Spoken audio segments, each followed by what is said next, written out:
Olá, alunos e alunas, tudo bem com vocês? Eu aqui novamente, professor Paulo Brito, nosso intérprete para mais uma aula de História. E na aula de hoje, os nossos objetivos é compreender aí a consolidação da democracia no Brasil com o fim do regime militar. A gente já fez aí um estudo sobre o governo Collor, Itamar Franco, FHC, né? Então a gente vem trazendo aí do Lula para que a gente chegue aí nessa discussão do segundo governo da Dilma. Analisar a conjuntura política e econômica do Brasil no segundo mandato do governo Lula, na eleição da Dilma em 2010 e sua reeleição em 2014, e identificar aí os fatores políticos e econômicos atrelados ao governo da ex-presidente Dilma, né? Então aí, retomando com vocês o que a gente tem estudado, Lula foi eleito no ano de 2002, vai ser reeleito no ano de 2006, manteve uma política econômica muito similar ao seu antecessor, o Fernando Henrique Cardoso, de abertura do mercado brasileiro ao capital internacional, introduziu as políticas públicas e ampliou essas políticas públicas no combate à pobreza e à miserabilidade, como, por exemplo, o programa Fome Zero, e Dilma Rousseff sendo eleita no ano de 2010, a primeira mulher a assumir a presidência do Brasil. Na aula de hoje, então, nossos estudos eles vão ser sobre o governo da Dilma Rousseff, a partir então de 2011. Veja que a história já fica muito próxima, né, do que a gente viu, então é uma história que muitos de vocês assistiram, vivenciaram e a gente pode entender um pouco melhor essa história, né? A política econômica do governo, as manifestações de 2013 contrárias ao governo, o processo de impeachment da ex-presidente Dilma, do qual ela vai sofrer, e a chegada de Michel Temer ao poder com o processo de impeachment em 2016 da ex-presidente Dilma. Beleza? Lembrando, gente, acessem o Classroom, respondam à atividade obrigatória, enviem para o teu professor e assim você garante a tua presença na disciplina de História. Beleza? Trago aqui para vocês essa imagem, né, da posse de Dilma Rousseff em 2011. Então, depois aí de 2 mandatos como presidente do Brasil, Lula transfere a faixa presidencial para, então, a candidata eleita Dilma Rousseff, que vai assumir a presidência do Brasil. Beleza? De uma forma geral, gente, as conciliações, as tendências de conciliação econômica e articulação de uma base no Congresso Nacional foram mantidas, dando então essa sustentação política ao primeiro governo da ex-presidente Dilma entre 2011 e 2014. Nosso sistema pluripartidarismo, né, faz com que haja essa necessidade de um acordo político no Congresso, garantindo a maioria no Congresso e a governabilidade. Mas desde o início do seu governo, em 2011, a economia já não dava mais os sinais do mesmo crescimento econômico que a gente havia visto durante o governo Lula, né? Então, o desaquecimento da economia mundial, principalmente da economia chinesa, nossa principal parceira comercial, traz um reflexo para a economia do Brasil também, né? O esgotamento da política econômica de concessão de subsídios. Então, a gente viu, por exemplo, na aula passada, né, que a linha branca pagava menos impostos ou teve os seus impostos quase que zerados, né, máquina de lavar, fogão e geladeira. O imposto que recaía sobre os automóveis, o IPI, então eles passam a ser cobrados, encarecendo esses produtos e diminuindo aí o consumo da família sobre esses produtos, né? E o crescimento do endividamento público do Brasil. Então isso vai trazer reflexos para a nossa economia, né? E nós vimos que durante o governo Lula a gente teve um escândalo de corrupção chamado de Mensalão e o julgamento dos acusados desse escândalo amplamente coberto pela mídia traz um desgaste ao governo da presidente Dilma Rousseff, né? Então a gente tem esses fatores aí que contribuem para o desgaste da imagem da Dilma Rousseff, da imagem do Partido dos Trabalhadores na presidência do Brasil. Em 2013, eclode no Brasil uma série de protestos, né? Também conhecido como manifestação dos 20 centavos. Esses protestos eles tiveram origem quando houve um aumento da passagem do transporte público, principalmente nas capitais do Brasil. Então, a população, né, uma grande parte dos jovens saíram às ruas protestando não só contra esse aumento, mas também pelas condições econômicas, né, que o Brasil enfrentava, as condições do transporte público, enfim. O aumento das passagens foi o estopim para que a gente tivesse aí esses protestos acontecendo no ano de 2013 nas principais capitais, em várias capitais do Brasil e nas principais cidades de cada estado, né? No ano de 2014, nós vamos ter aqui no Brasil a Copa do Mundo de Futebol, pela segunda vez na história. A primeira havia sido em 1950, quando o Brasil sediou uma Copa do Mundo. Em 2014, nós vamos ter, então, uma segunda edição da Copa do Mundo aqui no Brasil, a Copa de 2014. Trago aqui para vocês, né, o cartaz oficial da Copa do Mundo, né, o fatídico 7-1, não tem como esquecer o Brasil perdendo para a Alemanha de 7-1, mas a Copa do Mundo trouxe, né, para o Brasil, a gente deixou de discutir um pouco as questões econômicas, as questões políticas, para viver, a gente sabe aí que o futebol é a paixão do brasileiro, então a Copa do Mundo permitiu, né, que a gente pensasse no esporte e de repente não discutisse tantos problemas políticos e econômicos pelo qual o Brasil passava. Trago uma atividade aqui para vocês. Então a atividade diz o seguinte, né? A escolha de presidente da República no Brasil na década de... Então tem aqui algumas décadas, né? A gente vai ler aí as questões, vai ler as respostas. Depois do intervalo a gente faz a correção juntos, beleza?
Pessoal, a gente volta com essa correção aqui, né? Veja que é um exercício que ele traz para a gente algumas discussões acerca da história do Brasil, das eleições em 1930, né, das eleições em 1960. Ele diz que aconteceu de forma direta, sendo eleito o Emílio Garrastazu Médici, a gente sabe que não era dessa forma.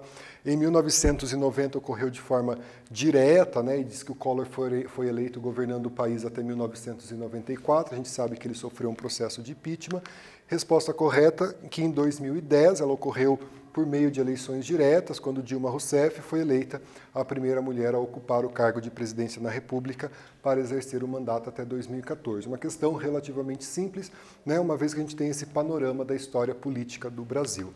Gente, o governo de Dilma Rousseff, né? Então houve uma recuperação econômica no final do seu governo, e essa recuperação econômica, junto com o legado social, né, os programas de transferência de renda, como o Bolsa Família, que nós já discutimos aqui, esses 12 anos do governo petista, garantiu a Dilma Rousseff um segundo mandato numa eleição que ela vai disputar contra o Aécio Neves, e ela vence por uma margem apertada de votos, e ela vence as eleições de 2014. Se a gente fizer um comparativo, né, do eleitorado que o PT vinha recebendo ao longo das eleições, com a eleição de Lula em 2002, a gente vê que houve uma diminuição, né? Lula foi eleito no segundo turno aí com quase 60% dos votos, e uma eleição mais disputada agora no ano de 2010, a presidente Dilma Rousseff, no segundo turno, tendo cerca de 51% de votos, enquanto Aécio Neves, candidato do PSDB, cerca de 49% dos votos. Então a gente percebe aí uma disputa eleitoral mais acirrada, né, nessas eleições de 2014. E aqui outros candidatos, né, que também disputaram a eleição, e a Dilma Rousseff e o Aécio Neves indo para o segundo turno com a vitória da Dilma Rousseff, né? Mesmo ganhando as eleições em 2014, o debate eleitoral ele foi extremamente politizado. Apesar de vencer o candidato, né, Aécio Neves, a Dilma Rousseff saiu sem uma base forte no Congresso, a base que ela tinha no seu primeiro governo. Então ela vai enfrentar atos públicos desde os seus primeiros meses de governo, né? E, como eu disse a vocês, perde espaço no Congresso Nacional, a oposição começa a se articular em uma bancada oposicionista cada vez maior, né? Vai ter a depreciação do poder de compra em função aí das crises internacionais e o reflexo dessa crise no Brasil, né? O esgotamento dessas políticas, por exemplo, de construções de obras públicas, né? Vale lembrar que o Brasil sediou as Olimpíadas em 2016, então nós também tivemos as construções de obras públicas vinculadas à Olimpíada do Rio de Janeiro. Então o modelo econômico, né, de transferência de renda, de construção de obras públicas, de programa social, de isenção de impostos, ele dá sinais de esgotamento, e isso tem um reflexo político no mandato da ex-presidente Dilma Rousseff, né? E daí ela vai passar, então, por uma grave crise política entre os anos de 2015 e 2016. Aí, a partir de um ano do seu segundo mandato, a gente tem essas crises políticas, né? E a gente vai ter os protestos contra o governo tomando conta das capitais e de várias cidades do Brasil, né? Então, os protestos contra o governo se intensificam no ano de 2015 e 2016. Trago aqui para vocês a imagem de um desses protestos lá em Brasília, né, no Palácio Alvorada, reunindo aí uma multidão de pessoas protestando contra os rumos que a política do Brasil tomava nos anos de 2015 e 2016. Trago um quiz aqui para vocês, gente, então veja só, né? No dia 31 de outubro de 2010, com o fim da apuração dos votos no segundo turno, temos uma lacuna, derrotou o candidato do PSDB, temos uma lacuna ao obter a maioria dos votos, né? Assinale a alternativa correta, a gente tem que pensar aí quais eram os dois principais candidatos às eleições presidenciais no ano de 2010. Deixa um tempo na tela e a gente volta para fazer a correção, beleza?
Pessoal, voltamos aqui com a correção, falando sobre as eleições de 2010, né? E os nomes que preenchem corretamente aqui, Dilma Rousseff e José Serra, bastante atenção, né? O Aécio Neves disputa o segundo turno nas eleições de 2014. Então a gente faz aí uma linha do tempo dessas eleições presidenciais no Brasil, né? Processo de impeachment, né, gente? Então, a ex-presidente Dilma Rousseff vai enfrentar um processo de impeachment a partir do ano de 2016, né? O discurso predominante entre os manifestantes pedia o impeachment da presidente Dilma. Ela vai ser acusada aí de uma má administração, né, das pedaladas fiscais e a responsabilização do Partido dos Trabalhadores pelos escândalos de corrupção na Petrobras, né, envolvendo aí a venda da refinaria da Petrobras de Pasadena. Alguns manifestantes vão defender a intervenção militar, o que não acontece, e a maioria desses protestos, né, nos anos de 2015 e 2016, eles ficaram marcados porque grande parte dos manifestantes se vestiam com roupas verde e amarela ou a camiseta da seleção brasileira ao saírem aí aos grandes centros, nas principais cidades, protestando contra a presidente Dilma Rousseff, contra o Partido dos Trabalhadores, né, contra os escândalos de corrupção. Daí esse processo de impeachment, ele tem uma sequência, né, ele tem um rito legislativo do processo de impeachment. Então vai ser formada a comissão eleitoral que aceita a denúncia contra a ex-presidente Dilma Rousseff e é aberto então uma sessão plenária. 367 deputados federais votam pelo impeachment da ex-presidente Dilma Rousseff. Esse impeachment ele é aprovado na Câmara de Deputados, ele também precisa passar pelo Senado. Então ele é primeiro, em um primeiro momento, na Câmara dos Deputados, ele vai no Senado, e no Senado ele também vai ser votado um parecer favorável, né? 55 votos a favor do processo de impeachment da presidente. Afasta a presidente Dilma por um período até que seja investigada. No dia 31 de agosto, quarta-feira, né, o plenário do Senado condena Dilma Rousseff à perda do seu cargo como presidente do Brasil por 61 votos favoráveis a 20 votos contrários, né? Dilma Rousseff, então, perde o seu mandato como presidente, não perde os seus direitos políticos, como aconteceu com o impeachment do Fernando Collor de Mello, né? O Fernando Collor perdeu o mandato e perdeu os seus direitos políticos. A Dilma, neste caso, vai perder o seu mandato, né? Sob a acusação, então, de ter cometido crime de irresponsabilidade fiscal. Aqui eu trago essa imagem da ex-presidente Dilma Rousseff se defendendo no seu julgamento do processo de impeachment no dia 30 de agosto de 2016, faz parte, né, desse rito, como eu disse a vocês, a defesa daquele que é acusado. Então ela vai até o plenário fazer a sua defesa, embora no dia seguinte vai ser votado aí o impeachment e o afastamento definitivo da ex-presidente Dilma Rousseff. Quem assume, portanto, né, com o afastamento da Dilma Rousseff é o vice-presidente eleito na chapa da Dilma Rousseff, Michel Temer. Trago essa foto para vocês aqui, nessa imagem histórica do Michel Temer tomando posse, né, ainda em 31 de agosto de 2016, cerca aí de um ano e meio de governo da Dilma Rousseff. Ela havia assumido em 1º de janeiro de 2015, então Michel Temer assumindo o poder em 2016 e permanece no poder até o final do mandato em dezembro de 2018. No ano de 2018, nós realizamos as eleições presidenciais novamente aqui no Brasil. Né? Aqui ao lado do Rodrigo Maia, atual presidente da Câmara do Brasil. Foco no Enem, foco no vestibular. Gente, trago aqui um exercício para vocês. O impeachment de Dilma Rousseff, aprovado pelo Senado em agosto de 2016, originou-se da abertura de um processo em que se acusava a presidente do quê, né? Qual era a acusação que ela sofria? Trago aqui as opções para vocês, aquele tempo na tela, e a gente volta para fazer a correção, beleza?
Pessoal, então a gente volta aqui com a correção desse exercício, né? Então, o processo de impeachment ele se baseou na acusação da presidente, né? Do que ela foi acusada. Resposta correta aqui, né? Crime de responsabilidade fiscal, as pedaladas fiscais, desrespeito à lei orçamentária e improbidade administrativa, levando aí a um processo de impeachment da ex-presidente Dilma Rousseff. Gente, nas considerações, né, então a eleição da Dilma Rousseff como a primeira mulher a assumir a presidência do Brasil, a reeleição da presidente em 2014, assumindo o mandato em 2015, já enfrentando protestos, né, no Brasil todo, mesmo com a insatisfação popular, a gente vai ter aí o Brasil sediando a Copa do Mundo de 2014, o que desvia um pouco o foco do debate político, do debate econômico que acontecia aqui no Brasil.